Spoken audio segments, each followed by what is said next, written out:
All right, good day, nerds, and welcome to the Nerd Cantina Show interview number 1. So this is going to be our first of our interview series where we're packaging up what used to be found in just the normal Nerd Cantina shows. And this is our first time that the interview is going to be featured as its own episode. Again, we talked about it at this week's episode of the Nerd Cantina Show, but what's driving this is really we want these interviews to last, and we want them to be enduring podcasts that people can come to a year from now and download and listen to. And it's not hidden behind an hour of our ramblings about whatever's happened that week. Yeah, this should be interesting going forward. Like you said, the topics that we discuss in the interviews have a longer lifespan than the weekly nerd news topics that we discuss, especially this week's episode talking about parenting and gaming. We definitely want to be able to feature that in a way that will keep people coming to this issue, because I don't see this being a problem that goes away in the next decade or so. Yeah, so this episode being with Dr. Rachel Kowert. Dr. Rachel Kowert is the author of A Parent's Guide to Video Games, as well as the co-editor of The Video Game Debate. And she spent her professional career doing research and studying research on video games and how it relates to children, to development, as well as social behaviors. Yeah, when we booked this one, I was really looking forward to having this conversation. I was glad I was able to make it home in time to be a part of the interview. And I hope most of our listeners can enjoy it. Even if you don't have kids now, I'm pretty sure most of people are going to have kids eventually. And if you are a nerd that likes gaming, at some point you're going to want to know some of the things that she talks about. So I was really glad to have booked this one. Yeah, so enjoy the interview, and if you gain some value from it, share it with some of your friends that have kids that don't know really how to bridge this gap and how to approach video gaming in their household. I think it is great beyond just the nerds that are our current audience. So share it and get it out there. But without further ado, here's the episode with Dr. Rachel Kowert. Calling back all nerds. Nerds!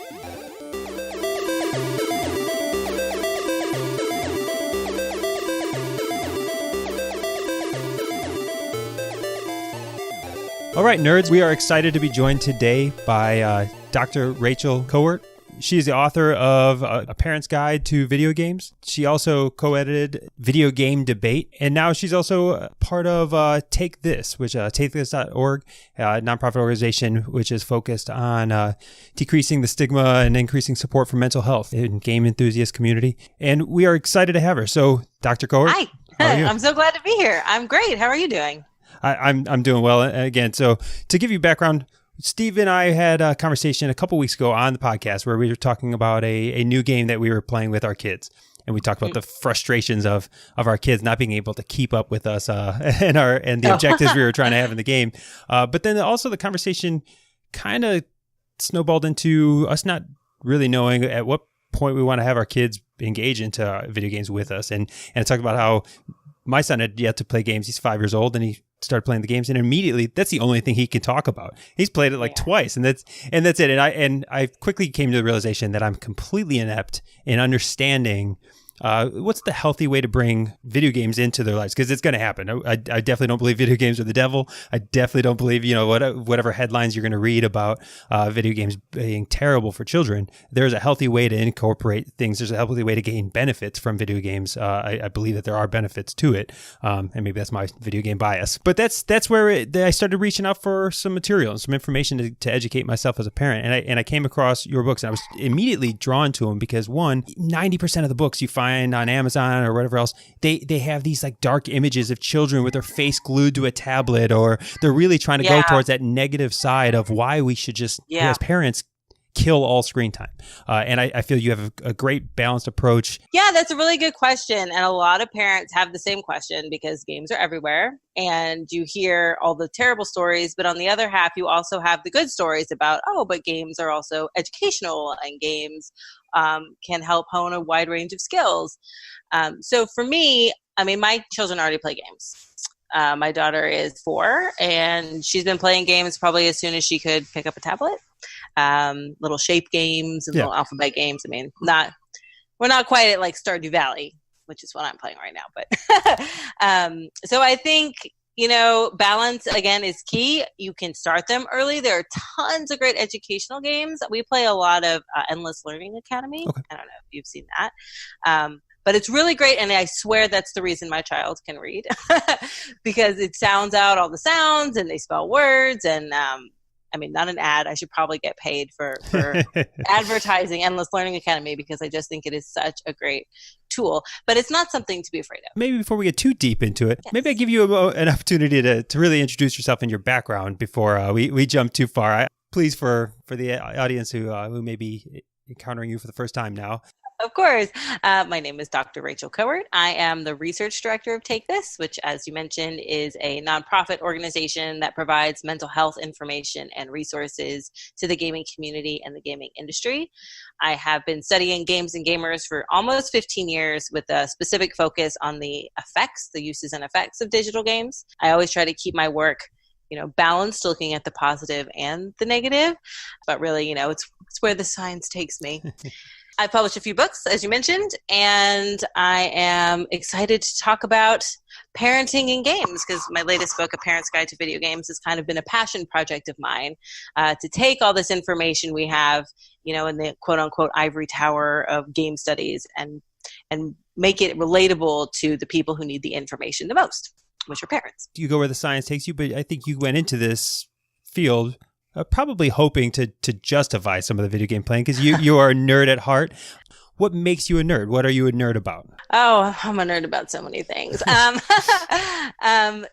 You mentioned that what brought me into the field is I was playing a lot of World of Warcraft, and I was doing my master's degree, which is a degree in counseling. So I was seeing parents and families, and there came a time, this was 2006, 2007, height of World of Warcraft. There came a time where every client I saw was like, my children are playing World of Warcraft. I feel like it's doing something bad to them. Is it doing something bad to them? And I started to think... That was pre-BC? Yes, it was pre-BC. Vanilla WoW. It was pre-BC. That was still vanilla WoW. And in my head, I thought, is it doing something to me? Because I play a lot of it. Like, if it's doing something bad, it's definitely occurring to me as well. I met my first wife playing World of Warcraft. We were guild masters together. Oh, that's awesome. So those were the glory days. World of Warcraft, weren't they?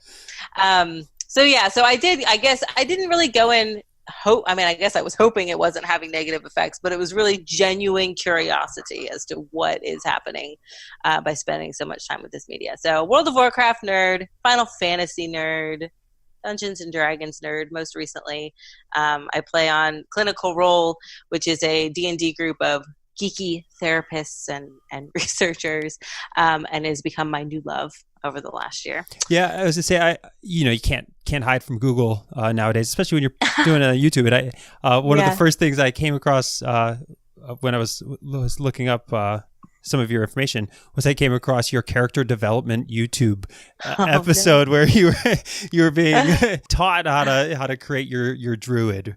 Yeah, because I've never played D&D before, but as I mentioned, huge role-playing video games. I mean, I've been playing Final Fantasy since Final Fantasy 1. I mean, I'm very into role-playing games, but Dungeons and Dragons was very intimidating because it's just like, well, what color is your hair?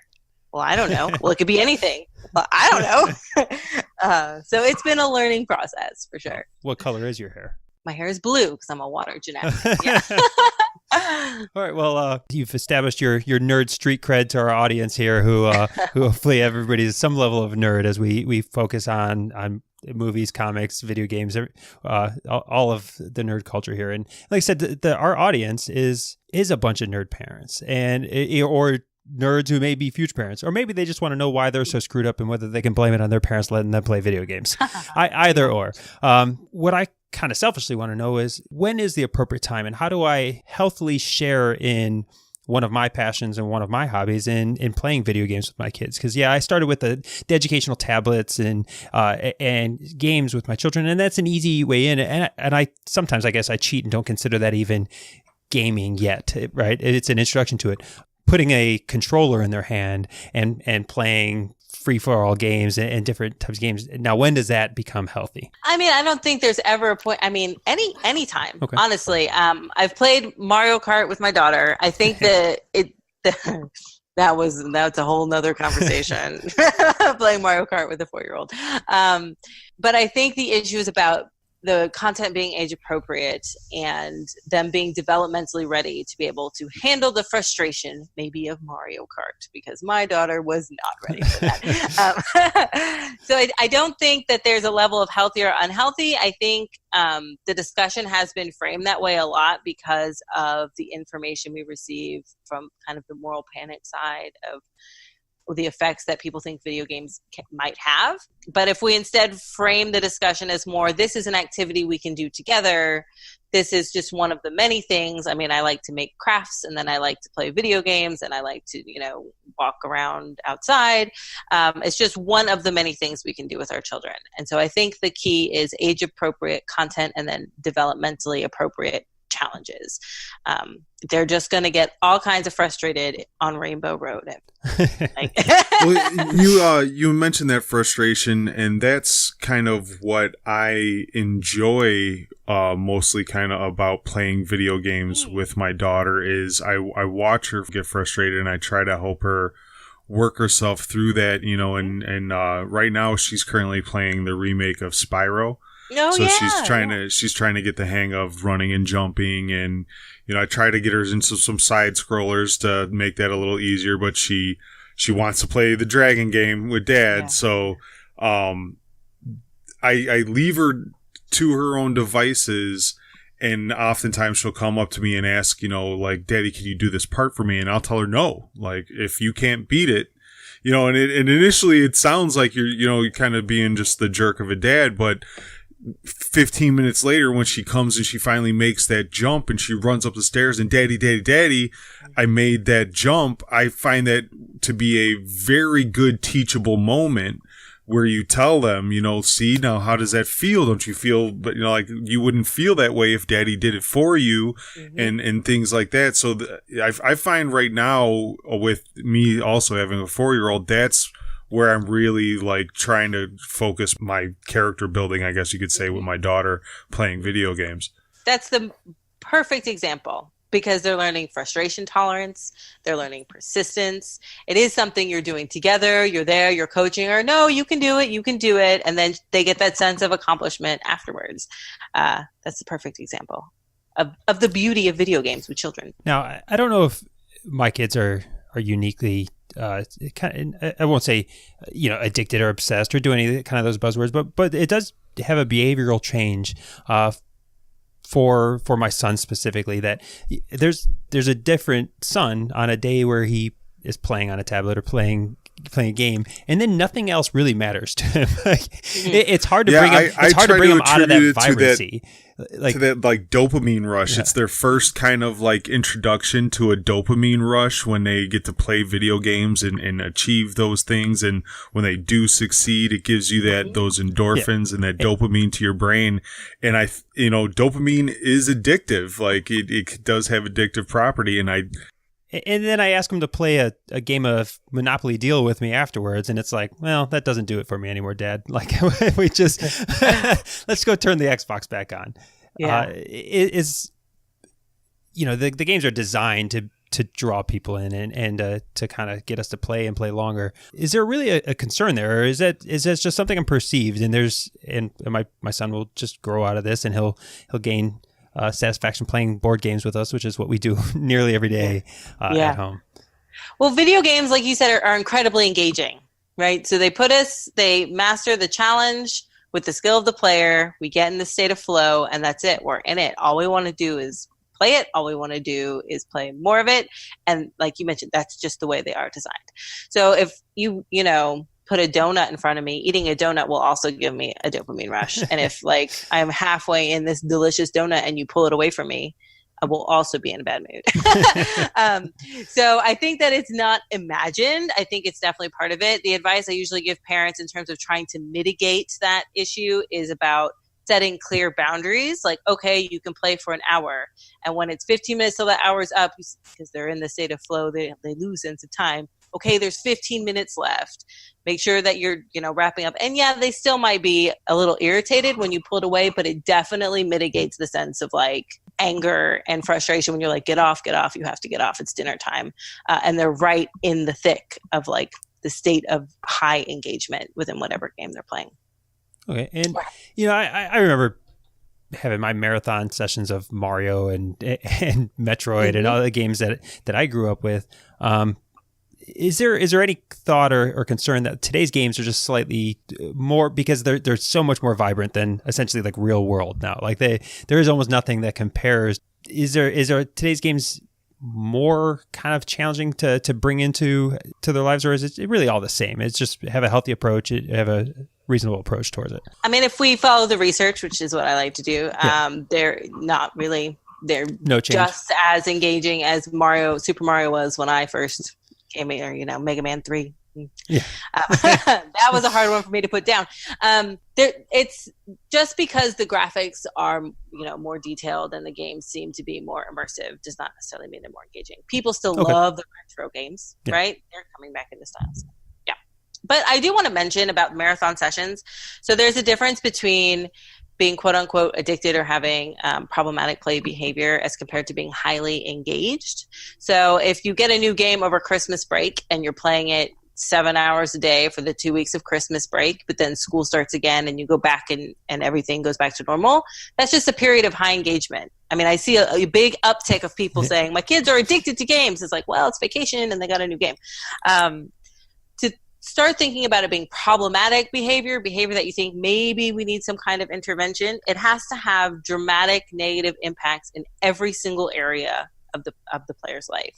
So occupationally, socially, physically, psychologically, every area of their life over a prolonged period of time. And when you ask parents to think about that, then they start saying, oh, well, maybe it's okay. Maybe it's not as much of an issue as I thought maybe it once was. We've kind of touched on the younger side, us both having 4-year-olds and how it's good for them constructively and things like that.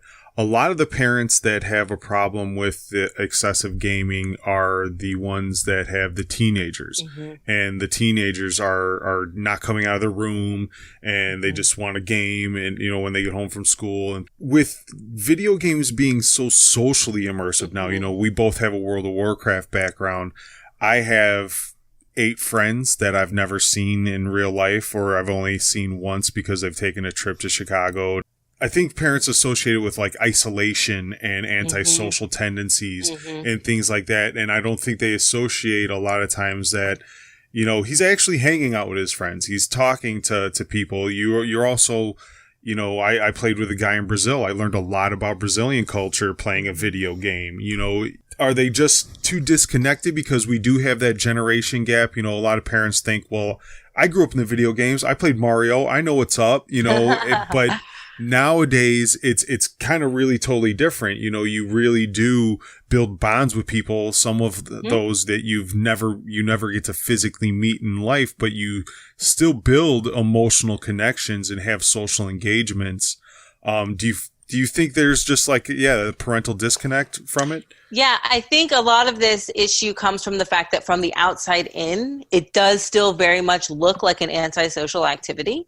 Like if you walk in and your child is in their room with headphones on, yeah, you hear them talking, but like World of Warcraft, for instance, you don't understand maybe he's leading a raid of 20 people or he's chatting to a guild of 100 people and being incredibly social. The stereotype of the lonely, antisocial, teenager is absolutely erroneous. Gaming is highly social. And honestly, for me, in terms of talking to parents about the dangers of gaming, it's the social aspect in terms of socializing with strangers and like stranger danger that to me is the most dangerous part of gaming today. Don't be worried. Most people play with people they already know and don't give out personal information. But when people say, oh, I'm worried that games will make my child violent, or I'm worried that games are inherently addicting, I say what you should be worried about is stranger danger. Because that is a real fear. But yeah, I think it is a generational gap where if you don't experience it yourself, you're not aware of how rich and social the activity actually is.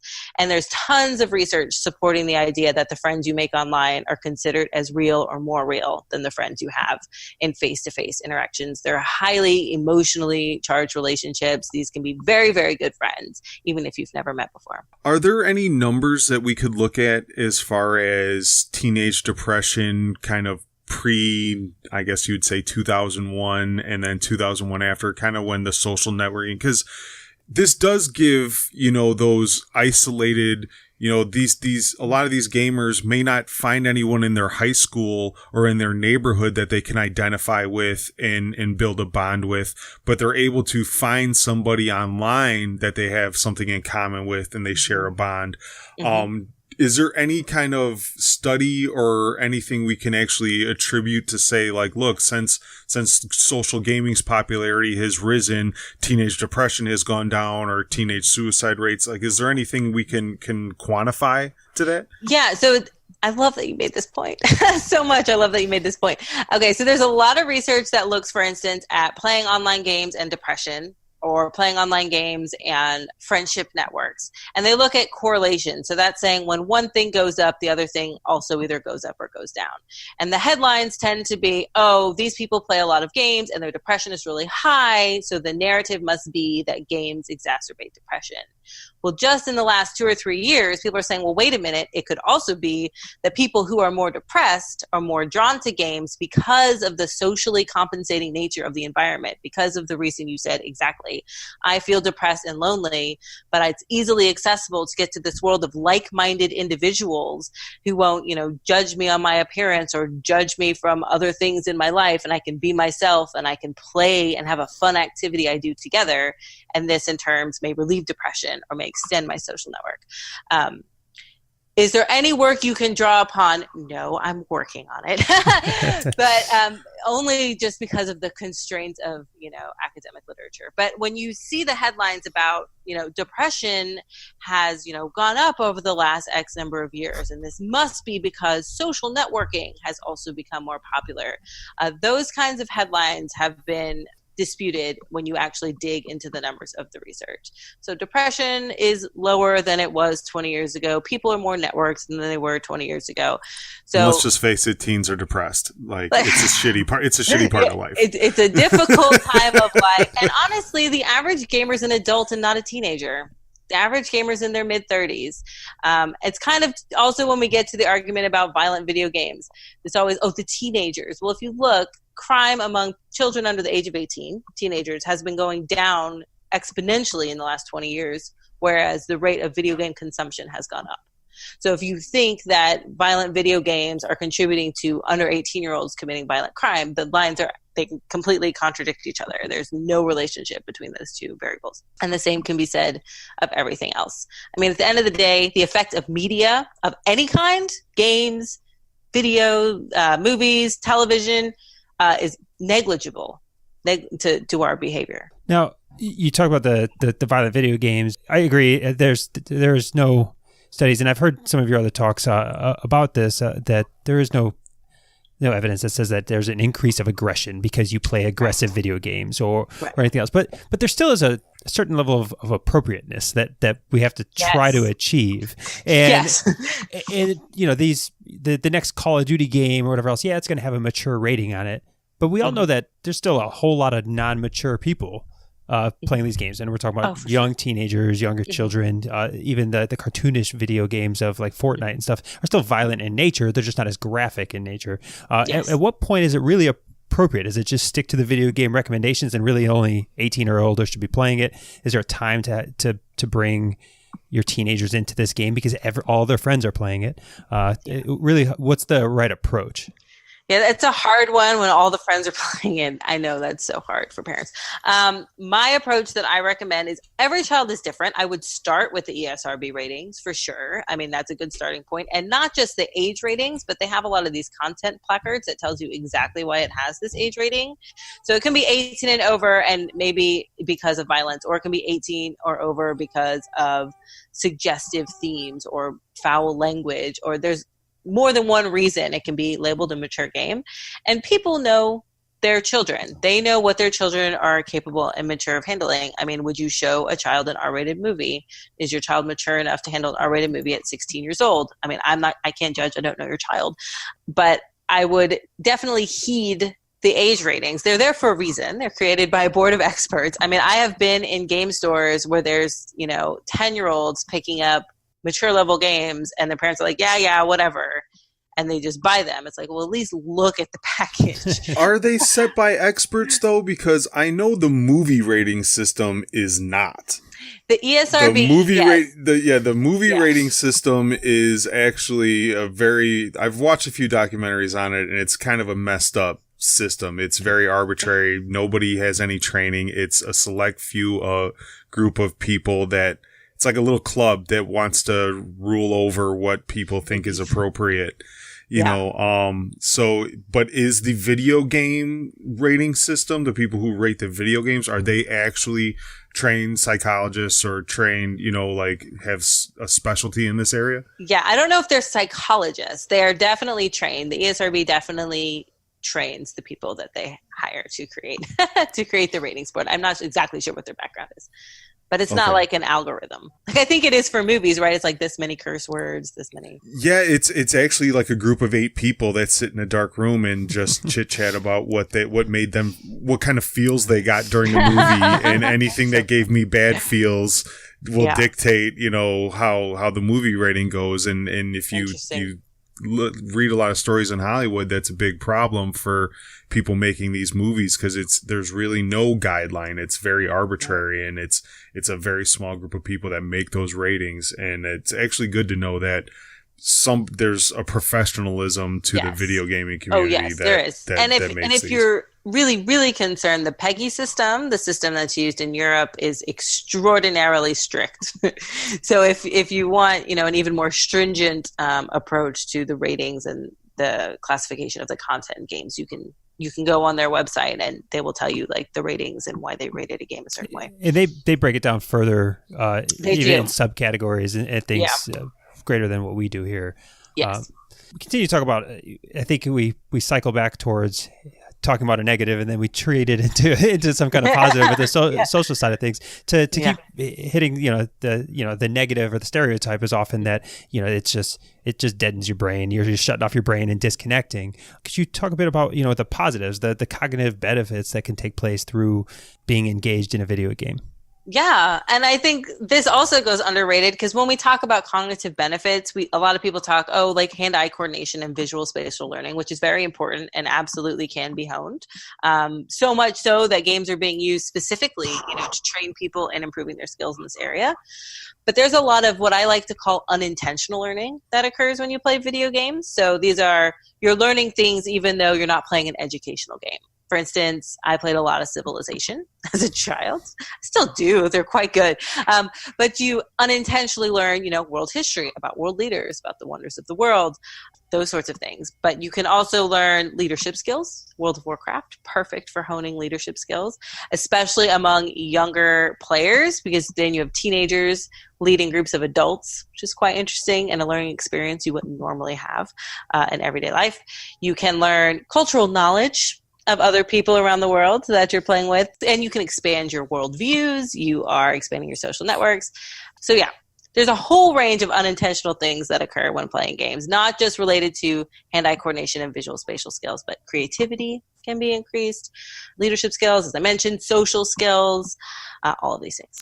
Is there any science that talks about people's ability to process information and make decisions? There's nothing in real life that challenges your brain to recognize patterns, identify potential problems, and then quickly act on a solution. And I find benefit in that. And I don't know if that's really a quantifiable benefit or something that's happened in studies. Oh, yes. Multitasking, time management skills. I mean, think of raid leading. All of these things are being honed unintentionally. We would have to have meetings, like 2-day meetings before you go into a boss fight and make sure it was like a choreographed dance almost. All right, you know when you have to dispel, you know when you have to do this. I can't tell you how many people I got Karazhan keyed in my lifetime. It was, especially the old vanilla days. Yeah. If you wanted your totems as a shaman, you had to literally walk hundreds of miles in a video game, and it was all about, asking people randoms in a city, where can I find this? There's a lot of, in World of Warcraft, there's the auction house. There's a lot of bartering and trading. You learn a lot about economy and budgeting and things like that when you play that game. Yep. I do see the correlations to a lot of. I just want to play the Leroy Jenkins clip right in the middle of you talking about this. You should. Go ahead, troll the WoW kids. Go ahead. It's all good. There is science to support all of that. So children, it's not a waste of your time. Parents, it's not a waste of their time. How do we bring awareness to this kind of science? And how do we bring awareness to these numbers and get people to, I'm not trying to say that we should all be pro gaming, like your kids should be playing video games, make them play video games. Yeah. But there is this really big negative connotation that parents think that if my kid has a controller in their hand, if they're staring at a TV for too long, there's nothing good that can come out of this. Right. I know. And it's unfortunate because it's not true. That is why I wrote a parent's guide to video games. That's the exact reason. Game studies as a research field, has grown so much over the last 10, 15 years, but all the information still seems to be very insulated within the academic community. There's not that much that gets out. And what does get out is, the headlines that are clickbait. The clickbait headlines, violent video games and violence. If you see a marginal increase in aggression 2 minutes after playing a video game, it must make you violent in real life. And that's the headline you get. It's not so much of a sexy headline to say like, oh, look, games are social and people make friends. Like nobody wants to write that article. I don't know why. Getting the word out is hard. It's really, really hard. And it's an uphill battle. But, games are just the latest in a long line of new media to get this kind of pigeonholing and stereotyping. Crosswords were seen as being dangerous. There are op-eds back in the 1800s about how crosswords are terrible because it's going to make people literate, and that would be the worst. So, we saw it with that. Then you see it with rock and roll. You saw it with movies. You see it with television, radio. Now we have video games. So, I'm not quite sure how much time has to pass until the moral panic side of it fades away. But do you see a lot of this being kind of like a natural progression? We have doctors on Segways on iPads going to treat patients. Yeah. We have business meetings that are conducted solely on Skype and on screens. We are moving towards a screened lifestyle, I guess you could say. We're in front of screens constantly, and we kind of like pick and choose what's a good screen and what's a bad screen. Doctor treating me from an iPad, good, but me making friends on a video game, bad. Like, how do we rationalize that? Well, at least we have that distinction now, because that's relatively new. Over only like the last year, I think the screen time limits for children, it was always like 2 hours of screens a day, no matter what they're doing. And now it's like, well, maybe it's different if they're Skyping with their grandma versus, playing Endless Learning Academy or whatever. It's because video games have that reputation. They're just the next in the line of media. I think it's because it has to do with the fact that it seems to be a frivolous activity. It seems to only get press that is negative. And if you think about it, if you're a parent who doesn't play games and doesn't have experience in it, and your only exposure is the headlines that you see, of course you think, oh my gosh, if my children has a controller in their hand, something terrible is going to happen to them. But that's such a missed opportunity for the parents. And that's, my father didn't play a lot of video games. but I still have spectacular memories. Our father passed years ago, and I still have some great memories of playing golf on Super Nintendo, Hal Golf with my dad. Dollar a hole, man. Dollar a hole. Dollar for closest to the pin. We would gamble. Like, well, we don't have to talk about the. we'll ignore the gambling part. But it just having a shared interest with my kids, maintaining a shared interest with my kids as they continue to grow, and having a shared interest with my father was extremely meaningful. And if that shared interest just happens to be controllers in our hands sitting on a couch next to each other, I probably wasn't sitting on that couch without it. Right. And it's a missed opportunity for people to continue to believe these stereotypes. Yeah. And I mean, my advice to parents is always, I understand if you don't want to play games. Not everybody does. I get it. It's not everyone's jam. That's fine. But you can sit in the room with them and you can watch what they're playing. If you're concerned about the games they're playing, sit and watch and see what they're playing. Ask them, why do you like this game? It could be because of the fantasy element. It could be because of the social element. And you can build other activities to do together with your children based on the elements that it is that they like from these games. So if they really like the costumes in World of Warcraft and I know how to sew, it's like, hey, well, how would you like to make a costume together? Like, it is an opportunity, not just to play games together, but to think of other related activities that you can do together based on your children's interests. Now, shouldn't that percentage of parents that didn't play video games and don't understand video games, shouldn't that percentage kind of be going down with every, half decade or generation? I remember physically opening my Nintendo at like 6 years old, so I'm probably the second generation of parents that grew up with video games. Mm-hmm. Like we're going to hit a point now where almost every parent had video games, and you may not have played them, but you're not going to find anybody under the age of 40 that at least doesn't know what a PlayStation is or what an Xbox is. Do we see this problem kind of maybe naturally fizzing away, that the negativity atone to video games, just based on the fact that the people that grew up without video games are retiring right now? They're moving to Florida. They're not raising the new batch of kids. Well, I mean, there's two parts of that. One is that there's still definitely people who have not been exposed to games, even though it is like very prolific and everywhere. The people who play, crosswords on their phone are still not people who are necessarily like in the know with like what is Fortnite. So, I mean, in a sense, yes, but then VR is going to be the problem. Because then VR is going to be the next thing in the long line of new technologies to take the hit, because we didn't grow up with it. And if we see our children at 10, 12 years old walking around with Oculus glasses or whatever it is, like a Black Mirror episode, we're going to be back on this podcast saying, those children, with the VR, something's wrong with them. So it's kind of like music. Every parent just has to hate their kids' music.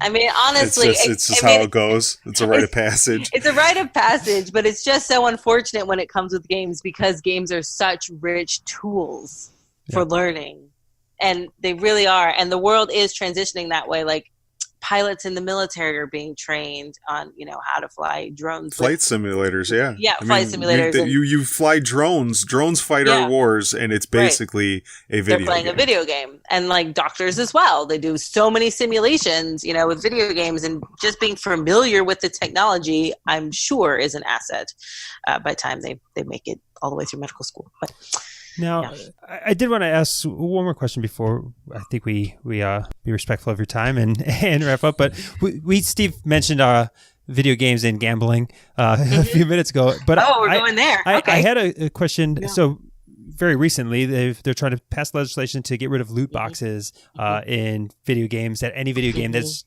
rated for children to play or advertised for children. Yeah, microtransactions, loot boxes. Is this really a concern that parents or anybody should care about, or is this just something that is topical right now, and it's an attempt to attack the video game industry? Does this fall into government regulation or parental oversight? Like, where in that spectrum should we be leaning? Okay, a few things to unpack. First of all, I don't believe that loot boxes are gambling, and I think that's where a lot of the concern comes from, because with loot boxes, you always get something. and with gambling, you lose something, you have the potential to lose something. So I think that distinction alone differentiates it from gambling. Parents should be concerned if they don't have parental controls on their games and their children have access to their credit card. I would be concerned because they're going to buy the loot boxes, because the loot boxes are created to be enticing, and little confetti pops out and something fun comes out, and maybe I'll get, a really spectacular in-game advantage, and maybe I won't. For me, I think this falls under parental regulation, just simply because I do not think that they are analogous to gambling.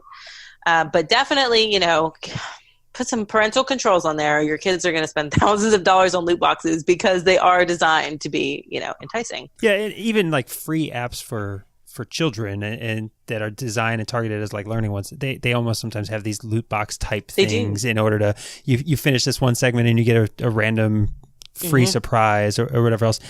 And yeah, I thought when I first saw it that it was just, I don't foresee that as being equal to my kid pulling the arm on a slot machine, which is what they try to paint it out to be. But maybe I'm just ignorant on it. But like you said, there's no real science behind it, or no real. Is there not a similarity though to like we said, the dopamine hit of like compared to? I'm assuming the same parts of your brain light up when you scratch off a lottery scratcher.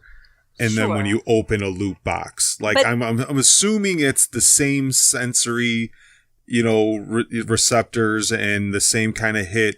And is that not addictive? Right. So that is something that is said a lot. And I think the best counter argument to that comes from Chris Ferguson. He's a professor at Stetson University. And he talks a lot about how the dopamine pathway lights up with anything pleasurable. That donut I was talking about earlier, it lights up when I eat that donut. It lights up when I see an old friend. It lights up when I open a loot box. So to say that they both light up, sure, but anything pleasurable is going to light that pathway, and anything pleasurable is going to give you that same rush and that same feeling. So sure they do, but I don't think that makes it any more addictive than anything more pleasurable that we seek out on a daily basis. I mean, I live far from a donut shop, so I'm trying to mitigate that risk, but yeah. No, it's very interesting. I do appreciate the fact that you are kind of spearheading a different take on video game culture. I do believe that it's really needed as a person that has a few video game tattoos myself, and like I said, I have very fond memories, just as same as my brother, of playing video games with my dad, my sister. They used to play Minesweeper religiously. Oh, yeah. And in that, I don't think any of them realized the brain exercises they were doing by playing such a mathematical game and a timed game. I don't think, my dad did it because he wanted to spend time with his daughter. Don't realize that you are building certain characteristics that have benefits in your children from it. So just to be able to, one, make parents like me who believe in gaming and can see the benefits for my children in gaming, at least give me some reassurance, but at the same time also trying to expose parents that are very hesitant to let their kids game, expose them to a more constructive way to participate in gaming. And that I think what you're doing is very important for our community. I mean, like you said, it's a missed opportunity if you don't at least sit with your children when they play. And at the end of the day, games are great and they can, teach us creativity and multitasking and all of these things. They absolutely can. But the impact of media on our measures of psychological well-being and behavior, at the very least, are neutral. So parents can have that reassurance. They're positive or at the very least neutral. It's not going to cause any long-term, on any measure that's ever been measured, detrimental impact. Of course, video game addiction is an aside, and that's a whole other conversation. But as they say, everything in moderation.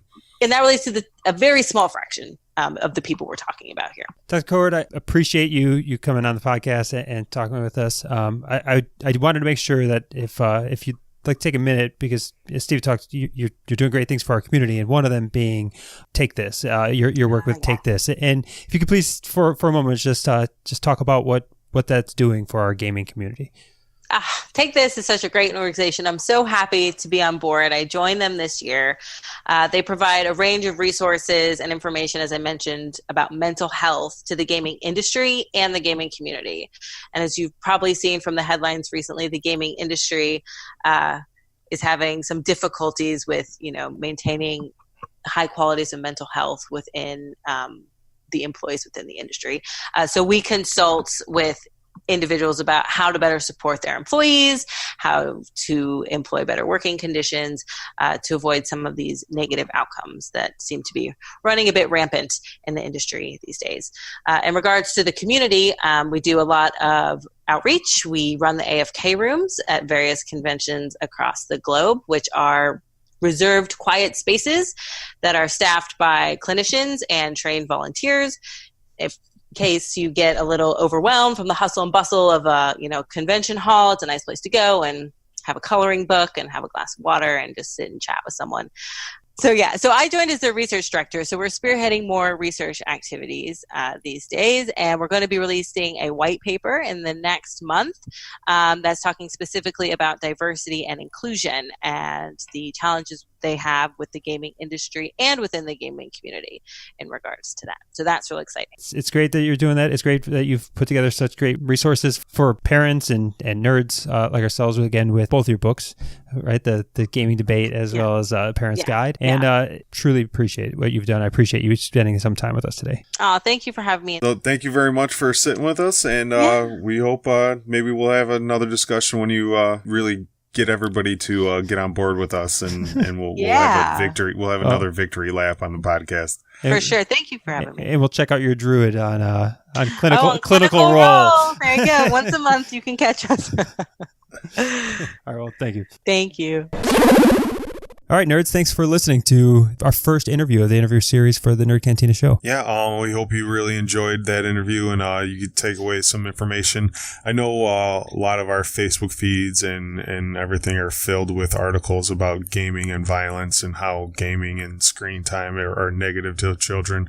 And it's good to get a different perspective from it. A level-headed approach. No doomsday there. There are some concerns. There are some things you want to look into as far as appropriateness and understanding your child's reaction to some of the stimuli, but definitely not a doomsday approach towards this at all. Well, and I think a lot of the points that we hit about the positive side, I think a lot of the fellow gamers see that. I think anybody that's active in the video game community sees the benefits of it. So it's good to have that kind of scientific confirmation that we aren't just making this up to make ourselves feel better about our gaming time, and for the parents that aren't gamers, that their children are gamers, to give them some counterpoints to the constant barrage of negativity they get about their kids playing video games.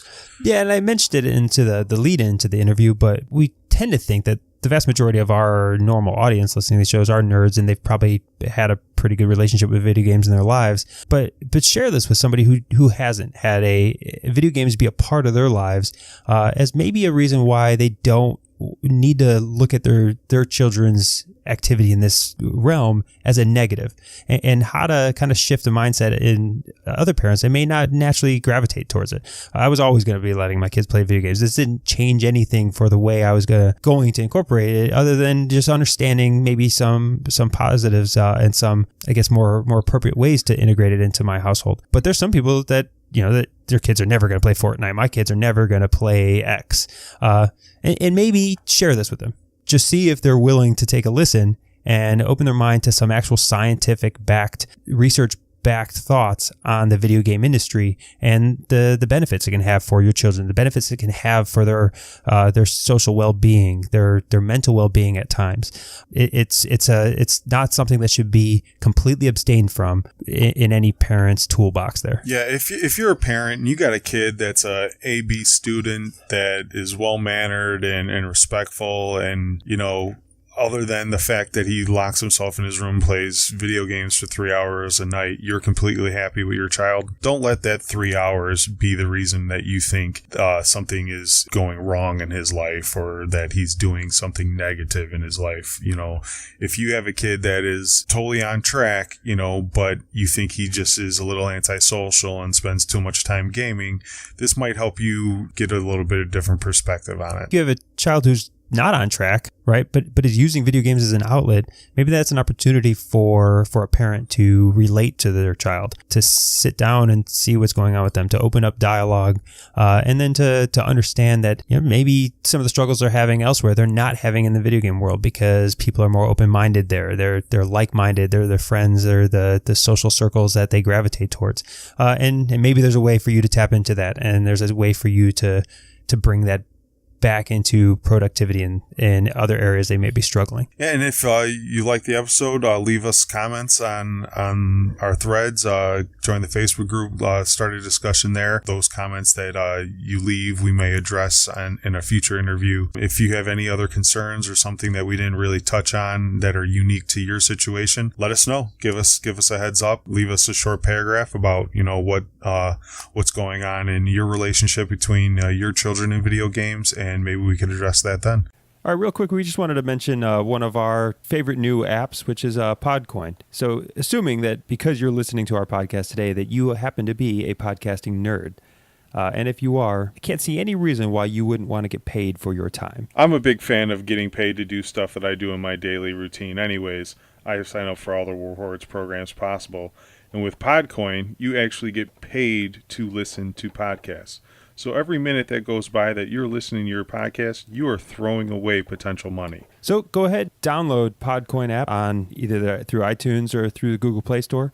And when you sign up with the promo code NerdCantina. One word. That'll get you 300 free coins towards your account and get you on your way to earning that first reward from either Amazon gift cards, Target gift cards, all kinds of things. You could also donate your coins to your favorite charity that they offer. So there's a lot of good things. You're going to be listening to podcasts anyways. You might as well get some free stuff for doing it. Download the Podcoin app, put in the code the Nerd Cantina, get your free coins, and start earning money while you listen to our show. All right. Well, again, thanks for listening, and see you again next time. See you next week, nerds. Goodbye, nerds.